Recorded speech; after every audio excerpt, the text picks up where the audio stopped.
Hello అండి. బర్బాటి అయితే చాలా చాలా ఎక్కువ కాస్తుందండి. కాస్తూనే ఉంది కూడా, చూసారా?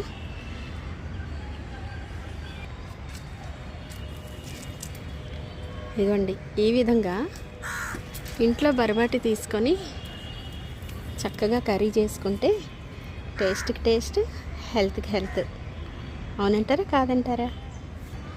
ఇదైతే చాలా చిన్న మొక్క అండి, కానీ కాపు అయితే చాలా ఎక్కువగా ఉందన్నమాట. ఇది వేరే మొక్క అండి. ఇది 100 రూపీస్ టబ్లో వేసాను. ఇది ఇప్పుడిప్పుడే స్టార్ట్ అయింది కాపు, కానీ చాలా బాగా వచ్చిందండి. చూడండి ఎంత లాంగ్ బీన్స్. లాంగ్ బీన్స్ అన్నందుకు నిజంగా లాంగ్ బీన్స్ అనండి. చూసారా? ఈ రోజుకైతే ఈ బర్బాటిని మనం హార్వెస్ట్ చేసామండి. సింపుల్గా ఒక చిన్న ఫ్యామిలీకి కర్రీ అయిపోతుంది. ఏమంటారు? సో మీరు కూడా ఇంట్లో ఆర్గానిక్ సీడ్స్ వేసుకొని ఆర్గానిక్ పంటలు పండించుకోండి. ఒక 2 విత్తనాలు వేసుకోండి, చాలా మనకి ఈల్డ్ ఇస్తుంది.